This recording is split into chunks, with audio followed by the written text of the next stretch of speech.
So, if you're wondering why you're here and if this seems very sudden and abrupt, actually it's not. In 2014, the government launched a Smart Nation initiative, and this is really meant to address the most serious problems today in society and use technology to make a real difference in improving lives and solving these problems. This is a quote, of course, from PM Lee Hsien Loong in 2019.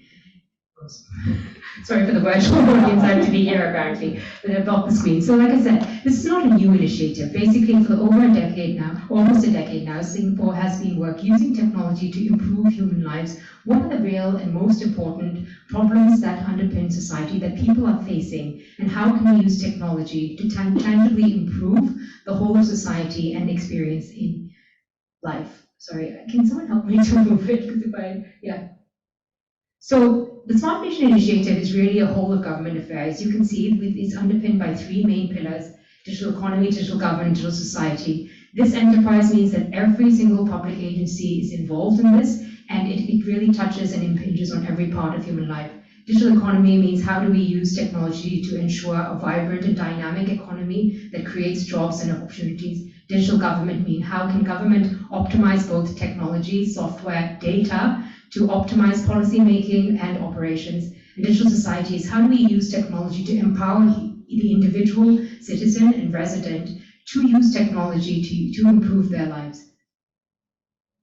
And to put it more candidly, many of you might be working in the private sector, and what we find is that today's biggest challenges are not in the private sector. While entertainment, shopping, and other things, of course, add a lot of value, are these the most serious problems that humans face today? Yet you find that the biggest and brightest minds are running to work on problems. As one of our bosses used to say, the brightest people today are working on how to improve pixels, for example, to improve video quality and HD screening, but they're not working on how do we, for example, redistribute resources to improve poverty.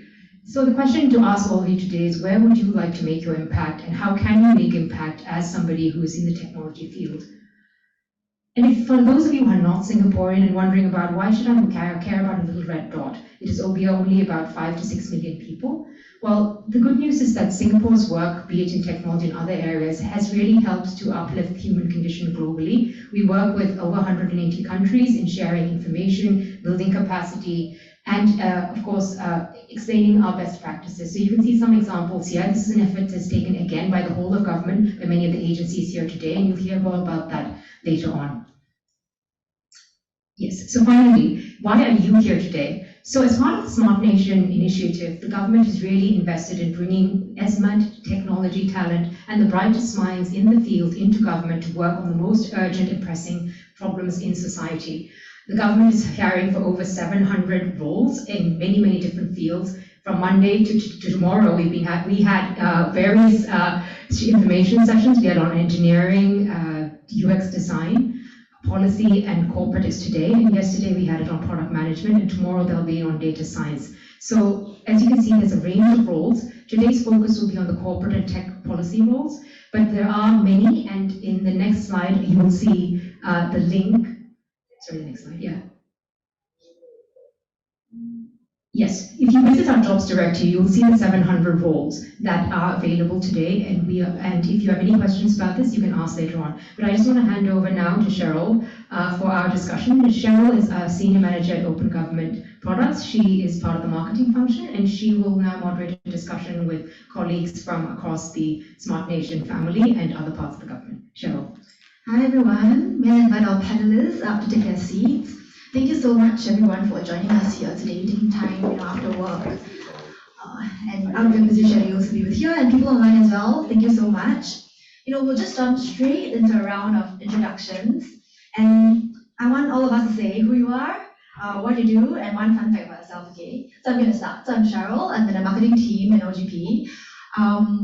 And in marketing, I think it's a super exciting space, because what I really love about my job is that I have the space and the autonomy to design and deliver impact that I think could help improve public problems, solve public problems, and bring about public good. And that means whether it's brand marketing, product marketing, or growth marketing, I have a lot of space to go and think about how can I use my skills to help solve problems that I think would help the lives of our citizens. And that's what I really love about OGP. And okay, one fun fact. At this age, not very young, I just started learning the piano.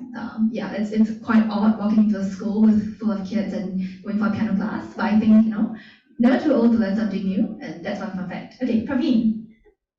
Hi, I'm Praveen. I'm from Open Government Products as well. I'm doing the policy function, and policy in open government products or in any tech unit does several things. What we are trying to do is change how policy is delivered in the public sector.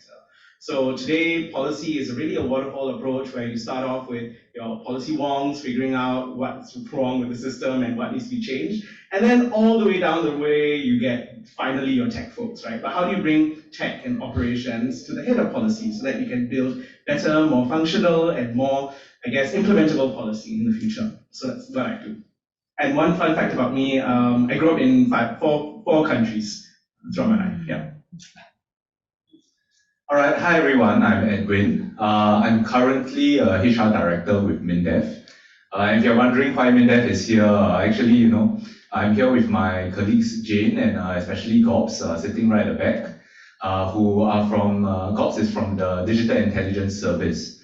So that's the new service that we are creating. It's recruiting. And if you have, some interest in what they are doing, you can always approach him later, but he might have to kill you after he tells you. Right. For myself, apart from being in HR, I was previously in international cyber policy with MINDEF. Quite different policy from what Praveen talks about. International cyber policy is about partnerships, engagements, international norms and laws governing the use of cyberspace, both at the UN and at other multilateral forums. So that's, I guess, my policy experience and my current role and why I'm here. In terms of fun facts, I actually decided to join MINDEF SAF on a whim, primarily because they promised that I could jump out of airplanes for a job. I haven't done it, or I didn't get to do it for 15 years with MINDEF, but I finally got a chance to do it last year for the first time. Stayed for 15 years just to jump out of the plane. That's how they get you. Yeah. T-shirt that says that too. Yeah, I stayed for 15 years and I finally got a job. I'm Wanyi. I run the Government Data Office at Smart Nation and Digital Government Office. So what we do at the Government Data Office, we run the full spectrum of data needs and strategy across the entire public sector. So for example, we set data policies on what we can collect, use, views, retain. We do data security incidents, but we also do the data architecture. And that's really to facilitate greater data sharing within the government. So this idea of, tell us once, and then we will sort of figure out internally within the government to help citizens and businesses. So this idea.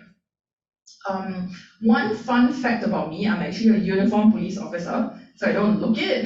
So that's usually a fun fact. And that, I guess, shows, the ability to jump from agency to agency, right?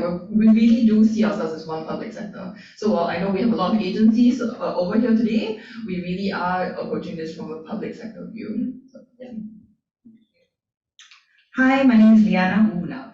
And I'm from the Digital Strategy Office at the Ministry for Communications and Information. It's a fairly new outfit, about a year old, and we're tasked with the job to help MCI, which is overseeing the digital domain, to be really much better prepared to do so. And that means we are looking on the horizon, further out horizon than policy folks normally do, and try and see how we can be better prepared for a lot of these emerging issues that are coming up. And that includes not just looking at the issues themselves, but also maybe the way we want to think about policy, do policy, and even some mindsets that we have today need to be challenged. And so it's quite a big mixed bag of skills that are needed in this particular team. My background's actually always been in public service, but interestingly, I was just reflecting before this panel that every position that I've been in every agency has always been a role that had to do with tech, which is really funny because that leads me to my fun fact about myself, which is that I spent a good 3 years of my life studying spiders. Okay, I'll hear more about it from you later. Yeah, so my name is Edwin. I'm now working with IMCA, with the Data Innovation and Protection Group. So Wanyi has made my life a bit easier because she talked about, her looking at data policies and data security in the government. My role actually involved looking at data policies and security and protection for the public sector. I'm sorry, for the private sector. So companies, businesses, and individuals. It's better known to the external world as Personal Data Protection Commission. So we kind of look at how we can facilitate better use of data and also ensure that organizations are protecting personal data. One fun fact about me is that I think if you look at me, most people will say that I'm a public sector career lifer. So I've been to actually, I think, 4 public sector agencies. I was with the EDB, I was with the Ministry of Comms and Information. Last posting was actually with ESTAR, Agency for Science, Technology and Research, and then currently with IMCA. So that's. How about your fun fact? Oh, that's not considered fun. My apologies. Okay. Oh yeah, that's right. Okay, I don't do spiders. I don't do what. Okay, I guess I'm someone who likes to set goals. So I actually took 1 year off from work. So I felt a bit like there's no work to do right for that 1 year. So I set myself a goal to run like 10 kilometers, and I finally did it like before I left. All right. Yeah, I'm not a runner by the way, so. I don't know. I failed 2.4, so. So I hope that gives us, a good broad overview of the wide spectrum of tech-related roles in government. And now let's deep dive more into the work that our reps here actually do in each of their divisions and agencies. And I guess the question that a lot of us would have is, what exactly are the problems that you're solving for public good? So maybe you can share a bit of the challenging projects that you have worked on or currently working on, and how do these really impact citizens' lives? Maybe we can start with, let's start with Liana, since yours is a new division in government. So maybe I'll share a little bit about what we're doing in my current team, but also reflect a bit about what I did in other teams, because the work is also continuing.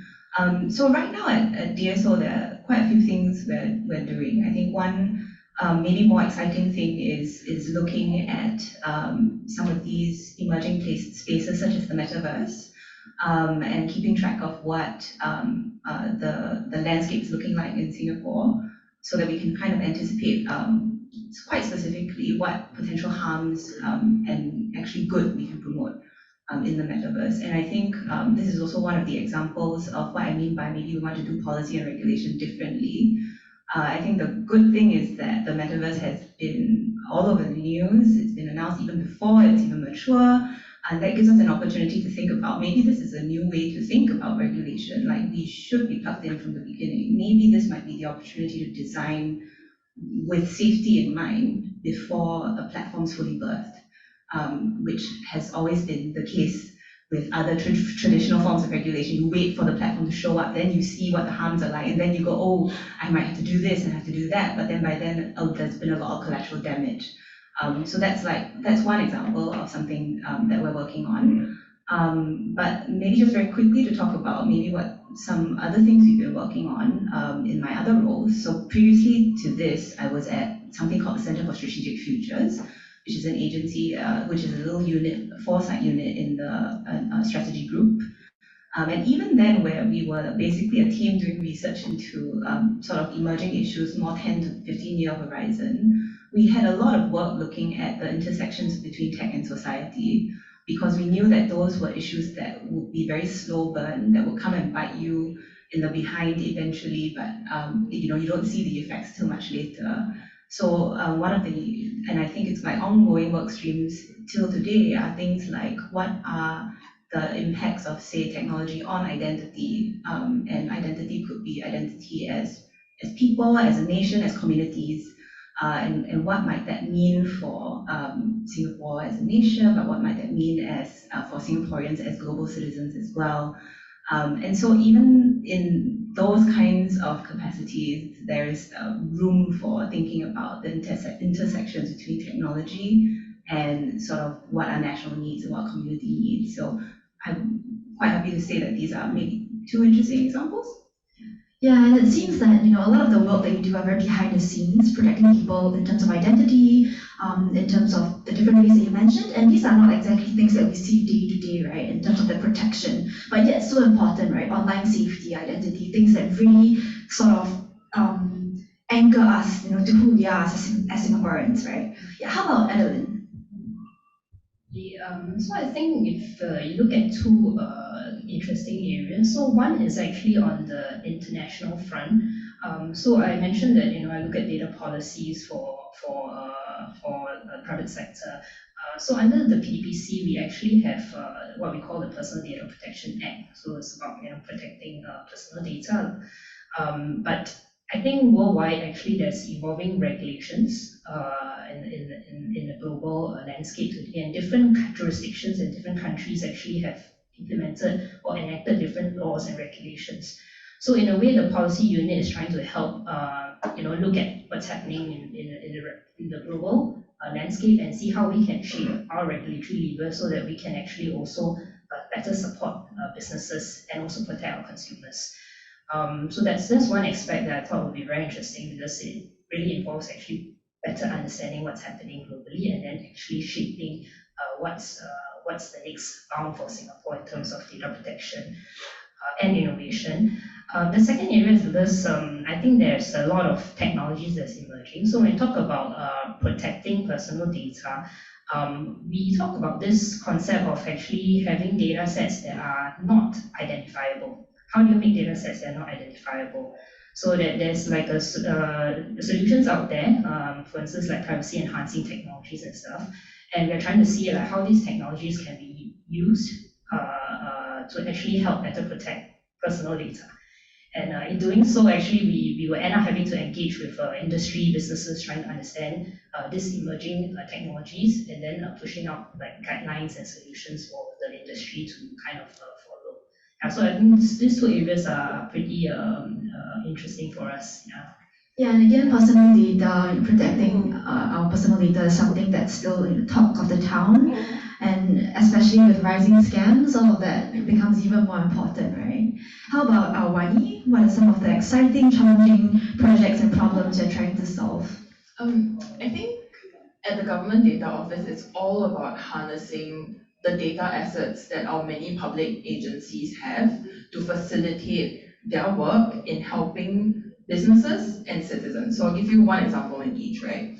With businesses, this is my favorite story. Urban farmers have been complaining because if you set up a farm in a rural area, very easy, right? That's kind of how it's always been. But urban farming is suddenly setting up a farm on top of a HDB car park.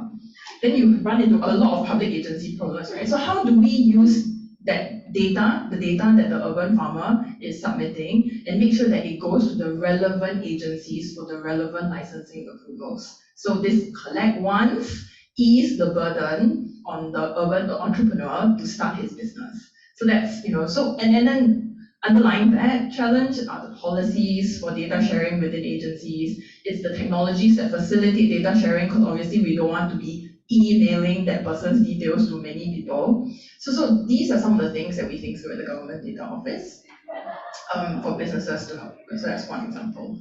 For individuals, you think about recommendation engines, right? Netflix recommendation engine recommends what shows you might be interested in. And that's underlying that is just use of data. So what kind of recommendation engine should we build in the public sector? I'll give you an example. We have My Careers Future, right? That's sort of like a job portal. Could we improve that recommendation engine through the use of not just government data, but also private sector data, LinkedIn, Indeed, JobStreet? How do we bring all these data assets to bear to build recommendation engines that would help citizens, people living in Singapore to find better jobs? So that's kind of some of the challenges that we face. And as a consumer, I can really safely say that search engine recommendations are so important for me. It saves me so much time. And it's really one of my key criteria of whether a website or an app is good? Is it user-friendly? That is that criteria. And nowadays Netflix, I don't even scroll through anymore because the top 5 are usually shows that I would watch. That's how deeply, Netflix knows and understands about me. Yeah, that's amazing. Okay, how about Edwin? So MINDEF is a huge agency. What exactly do you do?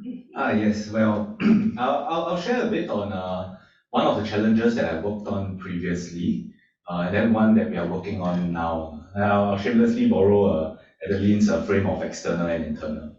So on the external front, really what we were working on previously, and the work does continue, is looking at what kind of partners, both at the national level as well as with the private sector, we should engage with as MINDEF and as Singapore to be able to defend our cyberspace. I think if we've been looking at what has been going on with Russia-Ukraine, it's not just about state-on-state conflict and all of that. Private individuals and companies have played a big part. Ukraine's internet would have gone down many times over if it weren't for companies like Microsoft and Amazon stepping in, right, to re-divert some of the attacks that were directed against Ukraine.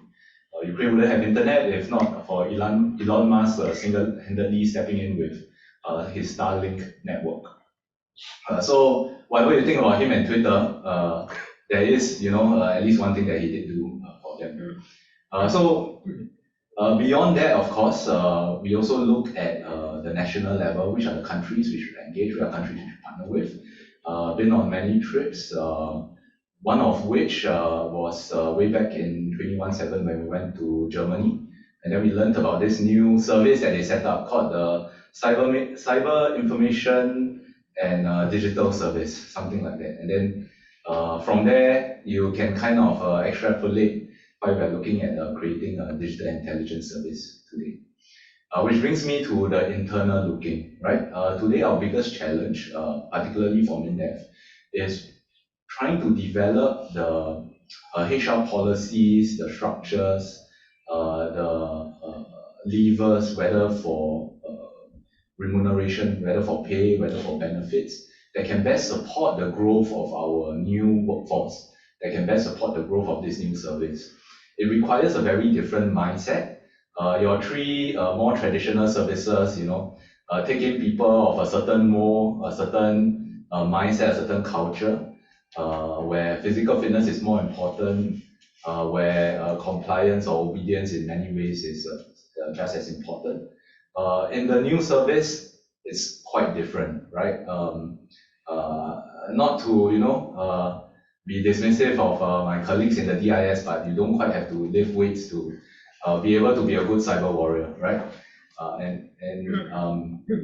Beyond that, it's more about what are the people that we want to bring in for this new service.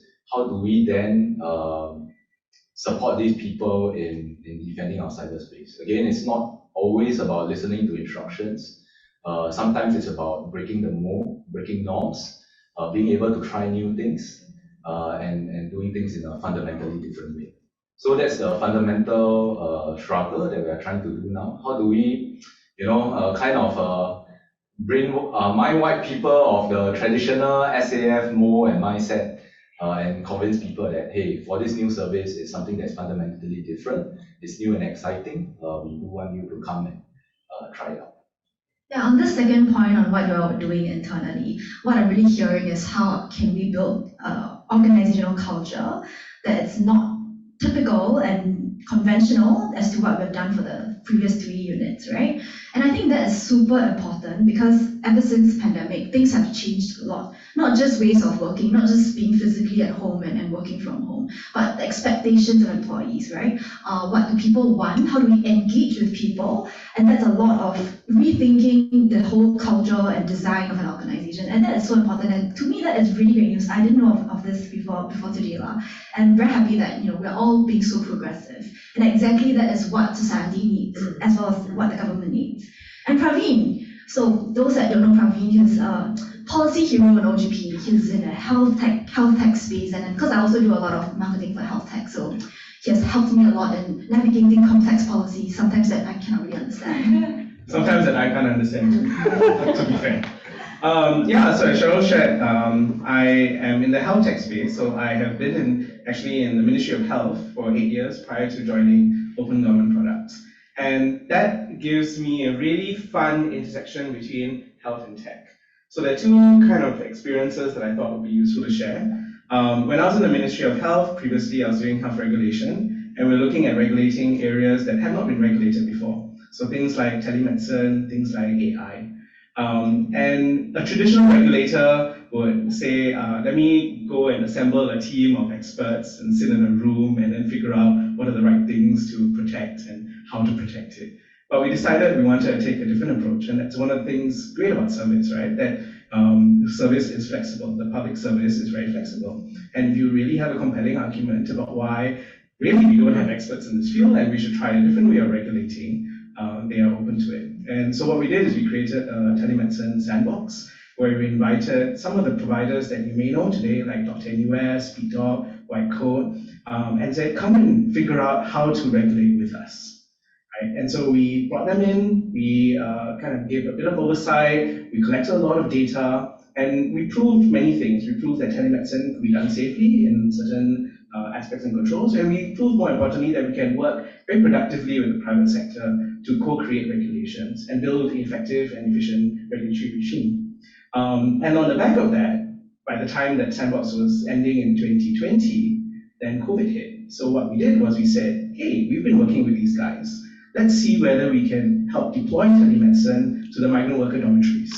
So in a span of, I think, 3 weeks, we got all these providers together and said, let's see whether we can do video calls to do teleconsults with these migrant workers. We got in the NGOs, Home, MWC, TWC2, and figure out, can we do 3-way calling, right, if there were language barriers. And we were able to, in a very short period of time, deploy telemedicine, which has never been deployed before in Singapore in such a large way, right, to these migrant workers, and then later for the home recovery program. So I found that really meaningful, and I couldn't have done that if I was in the public sector. The other thing that we worked on more recently is now everybody, most of us here have gotten our COVID jabs, right? And it was a very, very strange experience because I think prior to COVID, did you even think about the jabs that you're getting? Maybe some of you go for flu, but little do we know that there's such a thing called the National Adult Immunization Schedule, where certain folks who are higher risk should take certain jabs at certain times. And so some of these, for example, pneumococcal pneumonia, the virus that causes pneumonia is called pneumococcal virus. There is vaccinations against it, but the vaccination rates in Singapore are really low. So how do we then use the momentum that we had for COVID and get more people to do their pneumococcal vaccinations? So what we did is we worked with 660 GPs, and we got them onto a national platform where you can go to and book an appointment to get your pneumococcal vaccination. We've done that for flu now, we've rolled it out for flu, and we're going to be rolling it out for many other services. And what this means is that today, your regular GP that you've gone to, you'll be able to book an appointment with them in the future. Right? So that's creating access, right? Where you don't have to just go and queue up at the polyclinic or queue up or turn up at a GP not knowing whether they have vaccination or not. You book an appointment, you know the GP has the vaccination, and you can be done there. So again, it's one of these things where you create access, you create value, and you do really something meaningful in the public services. Yeah, and that's why I've been enjoying that. And what I'm really hearing is that how tech and policy comes together is that we really start small, right? We then scale that, roll it out to more people, more communities, and that's how we can really see something, the impact of what, something that was initially small on a sandbox scale. And that's, that's agile, that's really staying agile, and as opposed to the waterfall approach of how we come up with a great policy, we take 2 years to implement that, and by then perhaps the problem space has sort of changed, right? And I think that's how an OGP, that's how we work, and that's really quite unique as well. And yeah, and I think, a lot of people, all of these great work that we do, it's super impressive, but some people have the question, okay, but how can I tell, how would I know if the public sector is for me, right? So perhaps I might get Edwin to share why you joined the public sector and exactly what the motivations for your work are, excluding the desire to jump off a plane. Well, we talked about jumping out of planes already, but I think one of the reasons why I continue to serve in the public sector and in MINDEF is because of the importance of the work we do and because of the impact that we have. It's a bit ironic because in MINDEF, if you do your job well, actually nothing happens, right? You don't see it. Basically what you see is, okay, Singapore is peaceful, nothing is going on, the companies can continue to come in and invest, Singaporeans can continue to live their lives, buy whether HDB flats or condos, depending on what they do, have families and carry on. But behind the scenes, it's kind of like a duck on a pond, right? There are plenty of people paddling madly under the waterline just to keep things going and just to keep things safe. And being able to see that, being able to look under the waterline to see the things that actually do go on, the threats and the challenges that we face every single day, and have to overcome, have to manage, is something that is sobering, is something that not everybody has a chance to be exposed to, something that not everybody has a chance to influence and shape for all Singaporeans. So fundamentally, that's why I continue to serve with MINDEF today. How about Liana?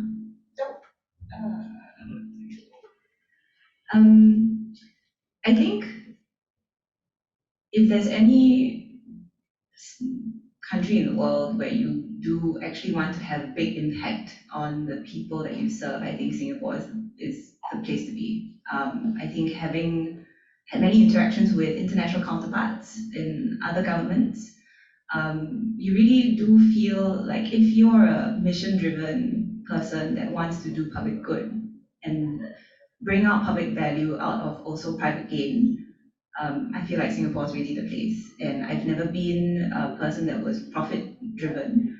And so knowing that working in a mission-driven place with tangible impact and where every person's, every civil servant's view and effort really matters, I think that's what continues to drive me to stay in public service. Yeah. So Liana and Edwin shared what makes them stay, but maybe just a slight twist to the angle to the question for Edwin. So are there any downsides, in the public sector? But despite these downsides, you still get up every morning and you want to stay in this job. You actually want to go to work. By the way, Edwin is 1 month into her new job. I was going to say, like, what's making me stay? Yeah, what's making you stay, despite some of these downsides that that you faced and you're happy to share with us? Actually, in my history, I've always like walking out of the public sector. Okay, interesting. Yeah, I mean, there are times when I was in EDP, we deal a lot with companies and businesses. I always wanted to cross the line to go to the private sector. Because in effect, actually, the public sector can be very bureaucratic. We're just talking just now, I think, about procurement processes and having to go through the budgetary process, the annual planning exercises. And I think businesses and companies don't always behave that way. I think they respond more to markets and changes. Whereas in the public sector, we have to think and plan for the long term. We cannot be like using up all the monies and everything before the next tranche. So there's actually a fair amount of downside, right? To go through all that bureaucratic processes and stuff. But I think what actually keeps me staying in the public sector, I thought about it. I think there are 3 senses it gives me. Okay, so I think there's a sense of purpose. So I remember my ex-boss having a painting in the back of the wall with the Singapore skyline, and it says that it's quite inspiring. Like I say, we never stop building Singapore.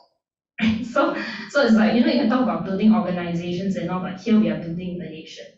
And so over at IMCA, we actually have the tagline "Architecting Singapore's Digital Future." So it's really about kind of like moving forward and trying to build that future for Singapore and our citizens. Yeah, so that's one sense of purpose, right? Then I think there's also the sense of pride that I think the Singapore Public Service gives me. So I think just about last month we hosted regulators from around the world, data regulators, so our counterparts.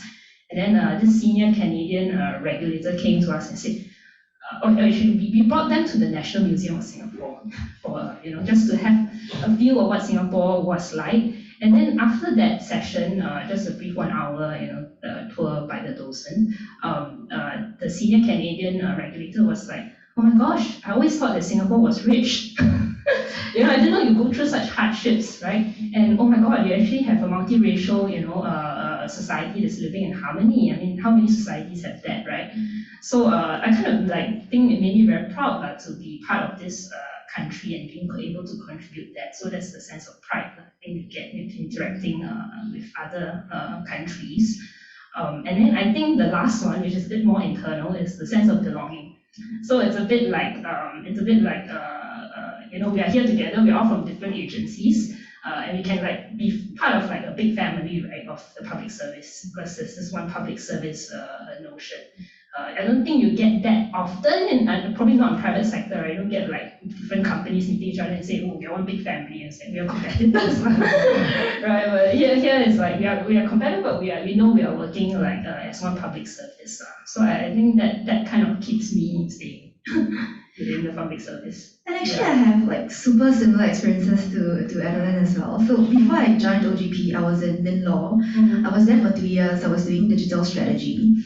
Similar to you, I felt that it can be quite bureaucratic, can be quite sometimes inefficient and things like that. And I met up with a friend who was at that point of time in a huge e-commerce firm. And I asked him, hey, I feel like going over to your side what do you do day to day? Can you share a bit more about your job? And then he told me that, because we are from the same background, we were in the same school, university, yeah. And he said, yeah, last time it's just singles day 11/11, but now we have 12/12, 10/10, 9/9, 8/7/7. So every month I just prep for these campaigns long. Then I said, then how is it like your day-to-day life? Oh yeah, just very long hours, and then we try to optimize. Everything we do is try to optimize the sales target, right? If we don't hit KPI, we get scolded very badly and all that. So the scolding is one thing but I asked myself is there meaning in optimizing profits and sales and ads? Coming up with great editorials to maximize the clicks and then getting your profits up there. And you do that every month. 28 days, every single day, every month you do that because you have 12, 11, 10. And I said, no, I do not want to spend my time doing that. There is absolutely no meaning in that. And I said, okay, I'm going to stay public service. Because similar to you, there was a sense of purpose, right? That I came to OGP. And OGP I'm very happy with where I am now. Of course, everywhere you go, there will be bureaucracy, right? There will be inefficiency. It's about how do we move step by step, moving the needle to try and become more efficient and become less bureaucratic. And I'm very happy to say that in OGP, I have had that impact, and I have been able to move that needle in that sense. And that's why that sense of purpose has only grown even stronger. Yeah. Okay. The last question before we move on to the networking session is that if I'm quite sure that the public sector is for me, I want to know if I join, what impact can I have, not just now, but down the road. So maybe I can have Wanyi share with us, what are some of the projects in the pipeline, that SNDGO is working on, both Singapore or internationally, that if any of our friends here join SNDGO, excite them, right? What can we work on? What impact can they have? Where to start? SNDGO is what we call a center of government agencies. So we help the 100 or so public sector agencies. So we, for example, help MOH, healthcare, with their Healthier SG program, how to move upstream to preventative care and bringing all data and digital technologies to bear. So is it greater use of data to nudge people towards preventative care, like your Healthy 365 NTUC voucher type things, or even the digital infrastructure that is needed. So that's just one ministry, and there are 16 ministry families. So the variety of work changes day on day. I think the exciting thing in SNDGO is also deciding where to invest in. So we're a bit like a venture capitalist for public sector digitalization efforts, right? So we kind of have to think about, okay, what investments, what initiatives should we put money on? How do we, who do we bet on?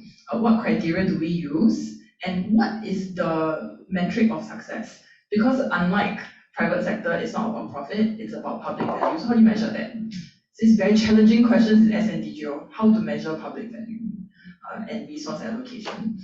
So that I think is sort of the exciting work that the public sector. But if you indulge me a little bit, if I can share my reason for staying, which I think didn't come up because I was thinking about it for very long. I am a police officer who has a history undergraduate degree. There is absolutely no reason why I should be running the government data office. And I think I wanted to speak about the public sector's investment in employees. The fact that I am qualified to run a data office. I have been upskilled, I have been given training, I've gone graduate school at CMU, like the investment in our people. I think, and public sector is 170,000 strong. You will find something to do, and we will help you achieve those professional goals. So the ability to pivot within the public sector, I think, is maybe also something that maybe not so apparent and not so spoken about to prospective people. So yeah. So I hope I answered your question and the previous one. Very interesting. Okay, how about Praveen? What impact will people be able to have, if they join OGP? Yeah, I think OGP or the rest of the public service, also to answer the question about why I'm here, why I stayed. And it's really because everywhere you're gonna go, you're gonna work hard, right? It's about what you're working hard for. And it was very clear to me that to be fair, any of these individuals who walk into most of the Fortune 500 companies or Fortune 50 companies, right, and get great jobs, right? But they're here in the service, and they're here because they have passion and they have meaning, and they found meaning in the work they do, right? And I think that was for myself too, right? So we don't know every day what new projects may come up, right? Nobody knew in December 2019 what was going to happen in 2020, 2021, and some of us were there at the right time so that we can push that impact, right? But for OGP, we're trying to build tech in a different way, and we're trying to build an organization in a different way. And it comes together, right? To build a tech in a different way, you need different people, you need a different organization culture. And really for us, it's thinking about how do we scale that? We've grown from a small unit of 40. Some of you, we didn't really share much about OGP, and we can share that later in networking. We grew from a small team of 10 to earlier this year 40 to now 110. So how do you scale practices? And then how do you then propagate some of these practices to the rest of service? So that more of service can be like us, and in a way we don't have to exist anymore. And that's really exciting. Yeah. So to not exist? Yes. to finish something and then move on and tackle a different problem. That's true. That is really the mission of what we're doing. Yeah. So thank you so much to all our speakers. I think they have provided super insightful and valuable, experiences and a deep dive of what they're doing and what you can expect to do if you join the public service.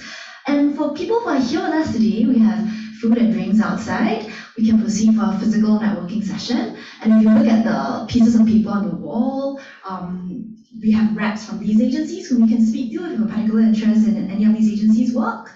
And people online will take a 5-minute break and then can proceed with virtual Q&A where we have different reps from different agencies as well who will answer your questions. All right, thank you so much. A big round of applause to Cheryl for moderating and all of our panelists. So Cheryl mentioned we'll just move into networking, just to make an announcement about which agencies we have here today. Apart from those represented on the panel, we also have reps from the CPF, Central Provident Fund Board, from our Digital Intelligence Service, IMDA has other reps, EDB, PUB, MCI, and of course SNDGO. We also have, I just want to mention Deputy Secretary of SNDGO, Weng there. If you want to ask him any hard questions about where Smart Nation is all heading, he's right there. So I can just invite all of you also to do two things.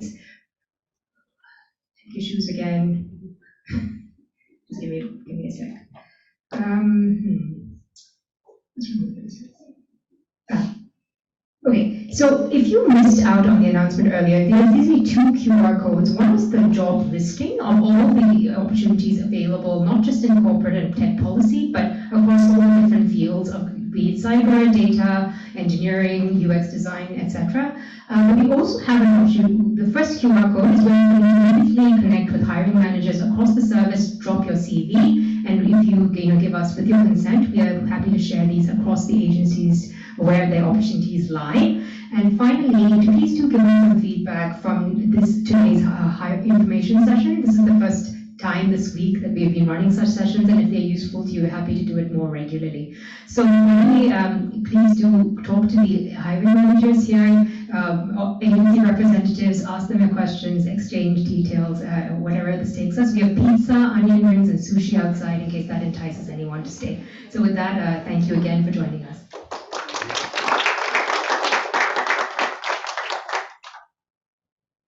Okay, I think we're going to begin. So, very warm welcome again to everyone who's joining us today on a Thursday evening. So what we're going to do for today's session is that we're going to do a quick round of introductions. So we have a couple of colleagues who have joined us here from across the public sector.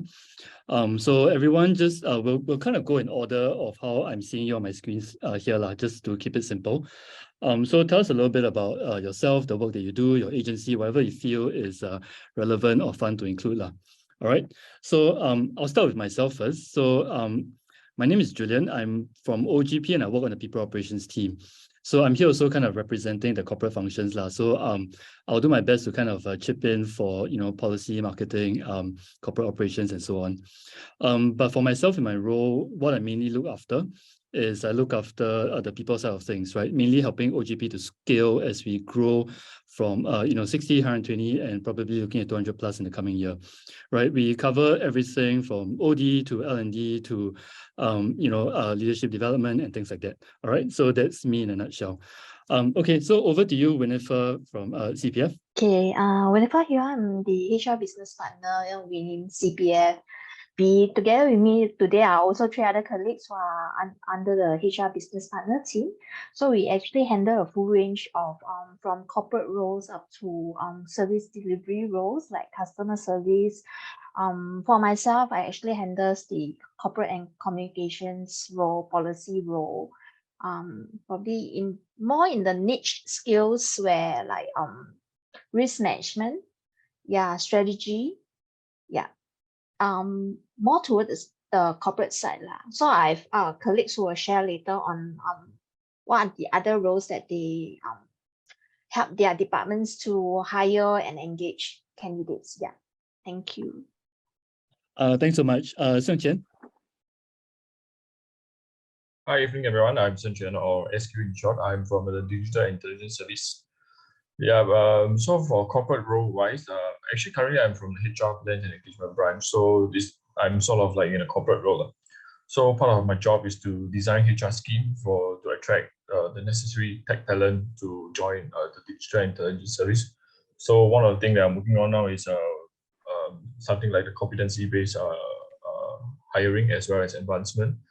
Other than this kind of corporate role in our cyber HQ or cyber staff, we also have a similar corporate roles such as working on cyber partnership with foreign militaries, as well as thinking of cyber policies that the entire SF that we'll have to adhere to. Yeah. Thanks, SQ. Chloe, you're next. Hi, I'm Chloe from CPF board as well. So similar to what Winifred is doing, I'm also a BP to the policy and corporate side. So for myself, I actually handled the finance and procurement group and also the internal audit. Thank you. Josephine? Hello, I'm Josephine from IMCA. I'm a recruiter, so I focus on tech recruitment and also a bit of the tech policy role. So for the tech recruitment, I focus on... Josephine, I think there's a bit of a problem with your audio. Oh. I can hear you a little bit, but not that loudly. Oh, I see. Okay, better now. Is it better? Yes. Okay, so I'll say the main points. I'm Josephine, a recruiter from IMDA, I focus in cybersecurity related roles and also tech policy. So if you are looking for a job in this area, just feel free to connect with me. Thank you. Thanks, Josephine. Jess? Hi, I'm Jess, also from CPF board. Okay, so also part of the business partner handling the services area. Okay, handling all the schemes. I mean the schemes policy team over there lah. Yeah. Okay. I think we are looking for people who are also keen in that areas. Thanks so much for that. And then we have Suisan, also from CPF. Hi, everybody. Good evening. So I think my three business partners have already so-called sum up the various jobs. So in short, we have no lack of job opportunities in the board, ranging from policy, frontline, back end, whatever you can name it. I think we can actually try to fulfill and try to reach some kind of agreement. Yeah, on that. Thanks. Can I just say that I love that all of you from CPF all have the same background. For a minute, I thought you were all still in the office answering questions at this time. we were thinking of having that as well initially, yeah. But we thought this is our first time. I mean, you're right, this is our first time participating in this, and thanks for the invite. So we also want to see how the grounds are like in terms of any questions from any parties. Yeah. Thanks for the opportunity given to us. Sounds great. Okay, so finally I have Wei Jin. He's actually next to me. I'll get him to introduce himself as well. Hello, I'm Wei Jin from SNDGO. So I think SNDGO is hiring for quite a wide range of policy as well as corporate functions. So beyond what Wanyi has mentioned, looking at how do we better support agency digitalization, being a venture capitalist to decide which agency to bet on, we also think about risk so that other agencies don't have to think about them as much. For example, how do we better manage cybersecurity and resiliency? Even as we digitalize significantly, how do we better combat scams together with OGP, as well as the police? As well as how do we best look after people who might feel left behind as we digitalize a lot? How do we better take care of their inclusion?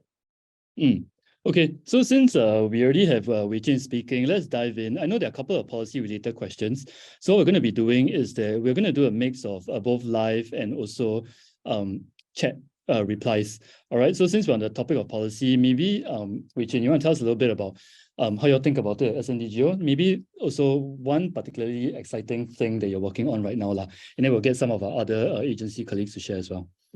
I think for us at SNDGO, essentially digitalization has shifted how policy is run quite significantly, as you have heard from the panelists. The cycles are a lot shorter.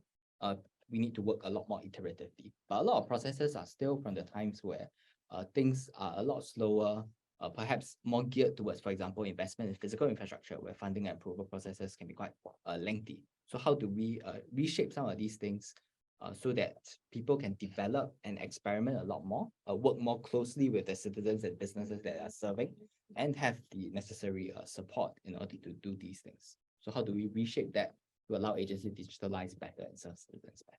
One particular exciting aspect that we're looking at is how do we think about resiliency even as government agencies move to the cloud. So how do we, what do I mean, right? In the sense that a lot of government agencies are moving systems to the commercial cloud, as you will have seen, like we have moved about 1,000 systems to the cloud.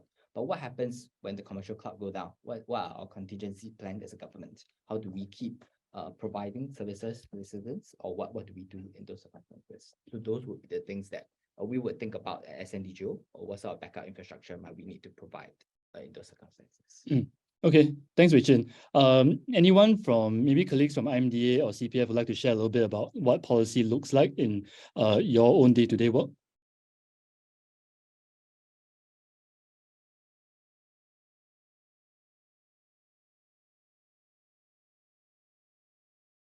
I think for the policy roles that I handled, they are basically, I mean, for CPF board, we actually administer quite a number of schemes, like the healthcare schemes, the retirement schemes, and all that. So our policy officers in the policy department actually also work along with the people working in the schemes to help to gather data and to also analyze the data to see how they can also provide a policy view to the schemes that we are rolling out or revising. Yeah. We do also partner with other stakeholders like MOH, MOM, etc. Yeah. Okay, thanks, Winifred. So moving on to the next question about what is marketing like in the public sector and how does it differ from private sector? So I can talk a little bit about what we do at OGP. I don't know if anyone else here wants to talk about marketing in your agency. So for us, I think, to be honest, it's not very different, right? So I think in the private sector, you look at things like employer branding, you look at things like social media marketing and stuff like that.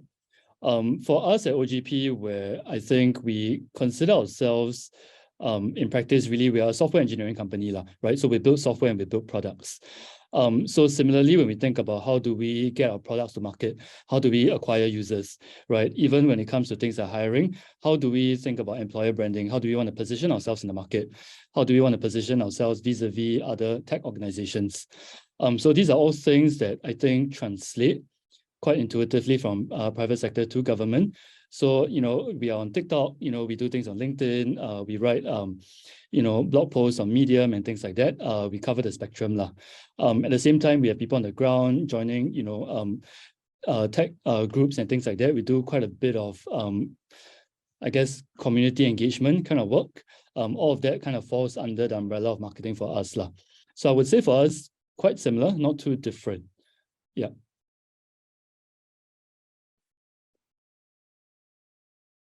Anyone else would like to weigh in on marketing? I know this doesn't really fall under the work that all of you do, but if you have any perspectives to share, very happy to have you all chime in as well. Perhaps I'll just chime in quickly. From SNDGO's end, I think marketing and comms perhaps will come quite closely together. So in the sense about how do we better communicate the messages to the public? For example, like in the recent scams kind of incident, how do we educate the public more effectively to look out, for example, for .gov.sg domains that all government websites will have so that they won't fall prey to such scams? So I think that are sort of the messaging that our partners,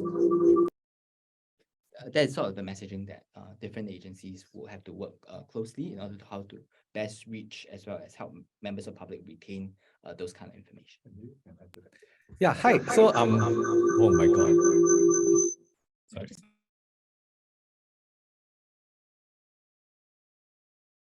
To that. So you can hear me, right? Yeah. So actually marketing covers quite a number of roles within the public service. So first and foremost within tech, right, for marketing, a major aspect is actually adoption of products and adoption of new things that we're rolling out. So that is a very major thing for the marketing team at OGP because they are a product-centric organization. So they do quite a fair bit of that. Going more broadly to SNDGO, you also got a number of things, right? So we just shared a bit about consumer education. We also do other things like channels marketing. So we have to work through channels such as our community centers, through NTUC and other channel partners to actually get people to understand our messages. We teach them how to use tech, for example, right? We also try to change people's views on technology. So right now there's quite a fair bit of digital pushback, and actually you still need to do that face-to-face. So we also do focus groups, do various things. The tricky bit about marketing actually for government is that some of the tools that the private sector platforms typically use are not really available to us. So for example, CPF board usually has to reach 98, 99% adoption of their products, right? And I was intimately aware of that because I used to have worked with them very closely on this. About ability to use some incentives, right, is quite difficult because those government first and foremost has to treat people fairly and equally. And therefore, to give people equal opportunity, you cannot say earlier members or things like that. So it's a bit trickier.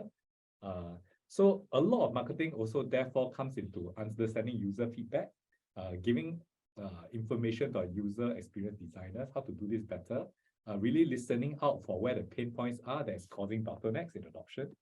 So the marketing role tends to help us close that cycle and that loop, which is actually quite important in policy making. Thanks. Okay, thanks, Feng Ji. Okay, so we'll move on to the next question. I think someone had a question about the interview process at CPF board. I know that you all replied this in the chat, but would you all maybe like to just give a longer form reply? Okay, maybe since I'm in the midst of typing, I myself kind of verbalize it. Thanks so much. Okay, so basically, right, in terms of the procedure, it entails about 1 to 2 rounds of interview on average. Yeah, because we also don't believe in having a draggy session. And but most importantly, really what we're looking out for in our candidates, right? I think if I may just use a CPF as well, we're actually looking at the competency, the purpose, as well as the team fit, the fitness. So I'm the kind of the platforms, right? It can vary from virtual to on-site interviews. So actually, we're also pretty agile in that because our main focus is really to it's a mutual thing, not just like we are looking at the candidates, but also we believe that candidates are also taking this session or this opportunity to try to understand more about the job and whether the culture, etc., is something that they are looking out for. So I would say we would love to actually engage the potential candidates, right? If they have any questions, right, just be open during this when they're invited to our interviews.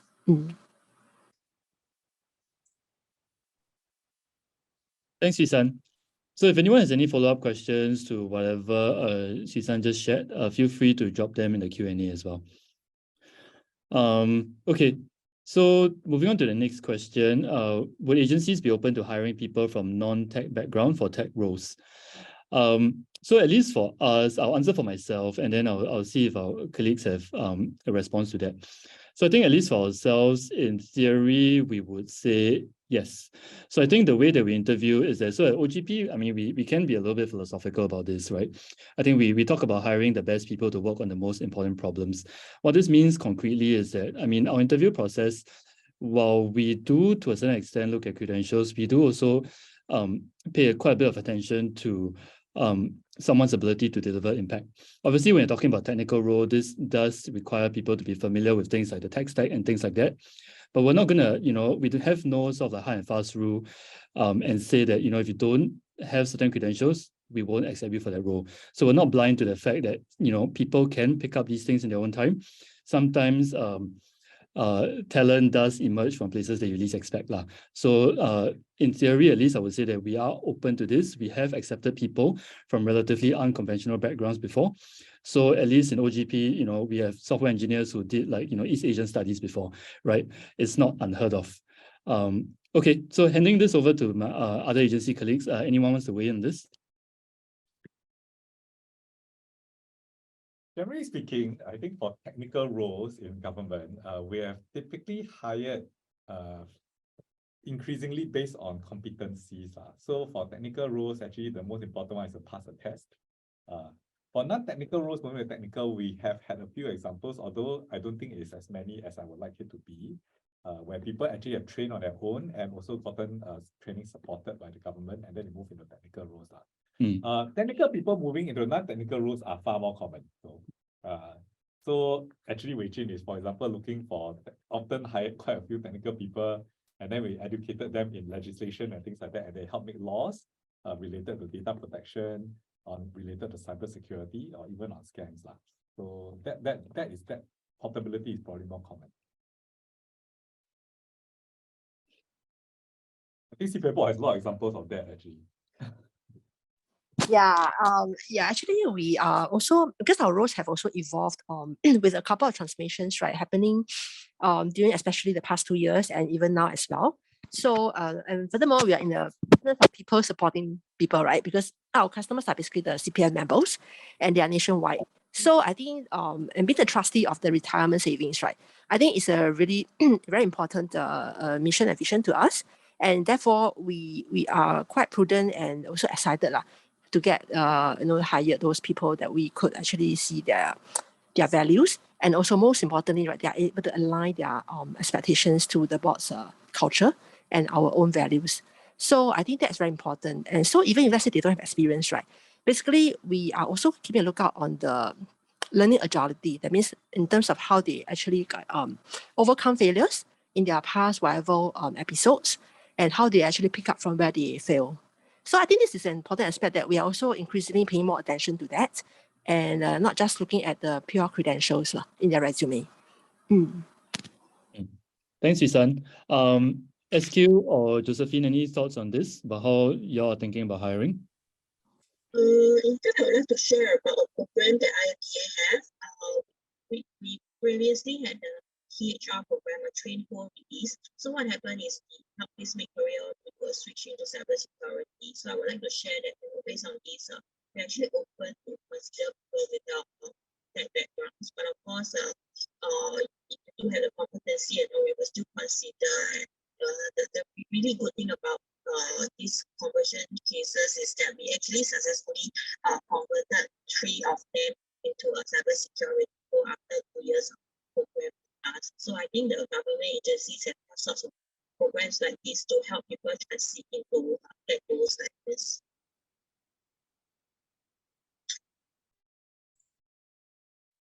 And so for DIS, we are definitely open as well. And I think some of you here are familiar with our DXO scheme. And on top of this DXO scheme, right, for our digital workforce, we actually have this vocation called the digital and cyber expert. So basically, they are the sort of like the digital DXO.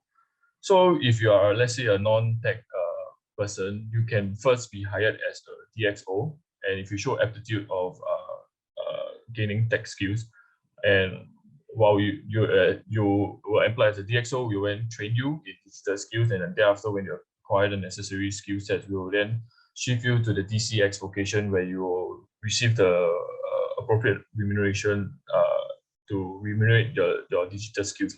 Yeah. Thanks, SQ.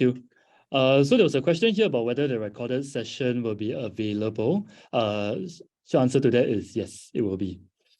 So we've already answered quite a number of questions in the chat.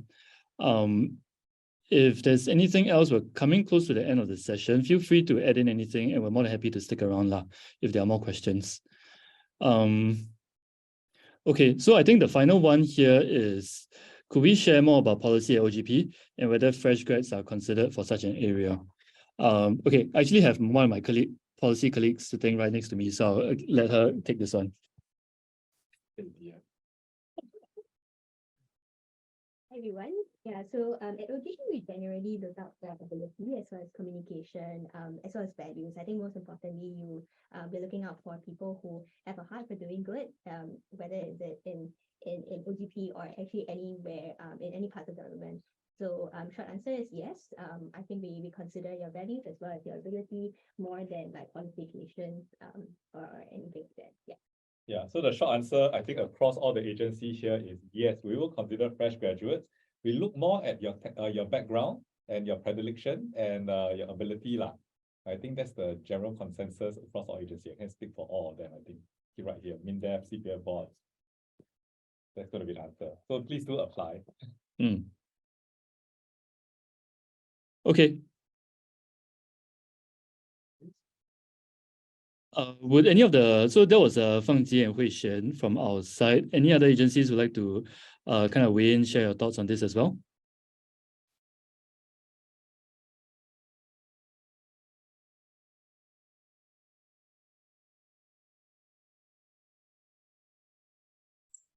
Maybe I can weigh in. Okay, so for DIS, I typed some answer in the chat. So to join us as a policy or corporate role, you can either be a uniform or non-uniform personnel. So for uniform, you can be in the military expert scheme, or for non-uniform, you can be in the defense executive officer scheme, or the DXO scheme. So we definitely accept fresh grad because we have a wide variety of seniority doing policy and corporate roles. And just to note that even if you started off as a policy role and along the way in your career you feel that maybe you want to try something new, we also have the necessary job rotation in place for you to try something new as well. Yeah. Thanks, SQ. Okay, looks like we're coming to the end of the session. There doesn't seem to be any more questions.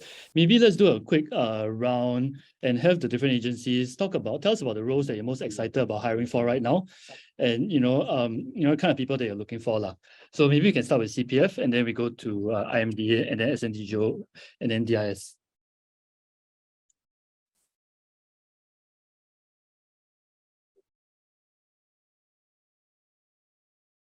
Any roles that you are excited to hire for? I think for CPF board, we are now, I think, trying to fill the hard to fill roles like comms, data science, internal audit. Yeah, so internal audit, within the internal audit space is also the IT and non-IT audit. So we are also looking at candidates who fulfill the job requisites and all that. And also we also invite candidates to also approach us to find out more about the roles so that we can also share with them the insights and probably the day-to-day kind of work within the departments and what is required for the job roles. Yeah. And if I may just add on to what Winifred has shared, right? I think regardless of the roles that we welcome you to apply to CPF board, I think the uniqueness is that if you're with us, right, as part of the workforce, right, you have a dual role. That means in addition to your role as a CPF member and being a CPF employee, hopefully that will also help you to have a better insight and knowledge and understanding of how to plan for your retirement early. Yeah. And then that's the merits. Thanks. Thank you, Tang. Josephine? Right. We currently have quite a bit of a cybersecurity role, but in terms of interesting or exciting role that I think that I am actively looking for now, apart from cybersecurity roles, are the AI roles and the data analyst roles. So if you're interested, it's thank you. Okay, Richard? Yeah, I think for us, many, but chiefly most excited about what how we reshape our finance, security, and resiliency policies to enable better digital transformation for government, how to enable that transformation, as well as how do we look after our seniors as well as the vulnerable groups in terms of the inclusion policies, as well as the data stuff that Wanyi has mentioned. Okay, a lot of exciting opportunities. Okay, last but not least, SQ. Yeah, so as all of you guys know, DIS is actually quite a new service. So we have a wide variety of corporate role, from HR to partnership building, to engagement, to culture building. I would say the most exciting one is about probably culture and identity building, because we are new and we are like a startup, and it's a good place to be at now to start from scratch and build a culture identity that one can identify with. Yep. Okay, thanks so much, SQ. So I think with that, it brings us to the end of tonight's Q&A. So like I mentioned, we will be sharing the recording. And thanks again so much for joining us tonight. I really hope that everyone heard about, roles that resonated with you, stuff that will get you, feeling excited about wanting to do some work for the public good. All right. So with that, thanks again, everyone, for joining us, and have a very good night. Thank you.